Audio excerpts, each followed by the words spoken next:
This versus artificial intelligence. Will ever artificial intelligence be able to replace all this manual work and all that? It replace all is an interesting question. Somebody's got to teach it, right? Somebody has to prompt AI and train it. A child? It's like a little child that doesn't know where it's going. You know, it's very powerful and it's going to do all sorts of amazing things, and we're making it do amazing things.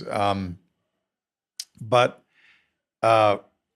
it's all in the prompting. It's all in the. It's like a horse race. You know, the jockeys don't try to run as fast as the horses do. The horses run really fast, but you don't just put the horses out there and let them run around by themselves and say, oh, you know, let's go have a cup of coffee. It takes the jockey that knows that horse and knows how to get the most. It's, you know, there's so many analogies that are suitable, and everybody's afraid of this new tool, which is actually really foolish. You're not going to stop technology. First of all, you're not going to stop progress. So give it up that you're going to fight this and be a purist. It's like saying, you know, digital cinema is coming and we're purists in film, so I'm never going to learn digital, right? Or computers, right? I mean, it's, you know, people in 1845 would have been terrified of your computer, right? Terrified. They'd never seen one. They'd never, you know, They understand the email. yeah, They understand the actual writing in the paper right, to send it, not the right. the virtual sending of Yeah, I of mean, a text. our generation, I think that artificial intelligence is one of the most exciting things. It's the next clear, big leap forward in technology since the computer was invented. And, you know, we all sit here with cell phones, and, you know, you think, if you could have told me that I'd be networked, you know, 50 years ago, not very long ago, that we'd all have one of these things. We'd have almost unlimited power in the palm of our hand to ask any question, never get lost, you know. Talk to everybody everywhere. So it's, you know, and technology for me is kind of like we're in the early West, you know, and railroads are being built. These big railroads are the various representative technologies like NVIDIA or whatever. And it's where the railroads are going to intersect that you buy land, right? Go there. It's where the technologies are going to intersect. AI happens to be an intersection of a lot of different technologies that are creating large language models and computing power and, you know, data transmission and compression and access and speed and all that stuff. But there are some other really interesting complementary intersecting technologies. You know, AI intersects with just about everything, right? If you're a car manufacturer, AI intersects with 20 different parts of your process, from all the way from manufacturing, design to manufacturing to distribution. AI affects everything in the, I think where I'm most fascinated right now with it is in the pre-production phase. There's a great, you know, discussion, legal discussion going on, whether we can even use AI in film because of the legal implications of what if it creates something that looks like you and you turn around and sue us, you know? So the lawyers are all like building huge barriers around it, you know? And the artists want to use it. Lawyers are saying, don't. Studios are saying, we won't accept it. You know, I mean, everybody, it's just a joke right now. You know, the case in point, the Scarlett Johansson thing the other day, Yes. you know, her voice. I'm not saying just let it run wild, but I'm saying, you know, this would be like saying, are you afraid of the computer? There were a lot of people that said, you know, cell phones are ruining our lives. I mean, your grandparents, you know, oh, those cell phones, you know, they ruin our life. We don't have any privacy anymore. We don't, you know, they're everywhere, you know, people on there. So, well, guess what? I mean, you can do that. You can be a Luddite if you want to be. You can be a Luddite, but we're not. And I think you have to embrace new technologies and master them. You have to, and maybe this becomes a master of us in the long run, who knows?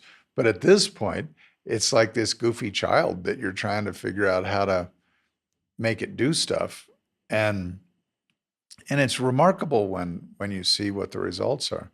So I think the last thing you should do is be afraid of artificial intelligence. And it's a writing assistant. It's not, you don't just say, give me a great story like Gone with the Wind, you know. Maybe you do, but it's going to lack a certain amount of things. I think from a writing standpoint, it takes a lot of the drudgery away. From the legal standpoint, it takes the drudgery away. It takes a lot of the research and you know, you suddenly have access to an unlimited amount of knowledge, and it's all about knowledge. And we're still the masters of the, you know, the device. I think there is, and there must be a lot of confusion, as it must have happened along the whole humankind history. I cannot know, but I imagine what happened when some people designed some called the wheel, and the other people didn't have it. And so you saw what started happening with the ones that had the wheel, and you didn't have it, and you didn't know how to build it. So it must have And been. you don't know how to work it. Yes. And how do you do with that? What do you do with it? Look at all you can do with wheels. Look at all that's been done with wheels. And you know, it's an enabling technology, and it's up to us to stay ahead of it, really, to think outside the box. Keep learning all the time. What's that? Like keep learning. all the Yeah, time? keep how to use AI. AI is just a capability that's waiting for you to prompt. It's just saying, how creative can you get? I mean, I can, in old school, if I'm doing a graphic design or something, I can get various color swatches and spend a month doing logos, different colors, different combinations, whatever. That's kind of yesterday. Or I can get on an AI system, give it some templates that I like. I've narrowed it down to 3 or 4 looks with a range of color, and I can say, give me 1,000 variations on that. And it'll give you 1,000 variations on it instantly. And then you pick the one you like, you know? I mean, who wants the drudgery of digging the ditch? I don't want to dig the ditch. I just want to say, I want a ditch right there, make it, and then make one over here and watch what happens. I'm going to do irrigation, you know, I'm going to do this cool thing.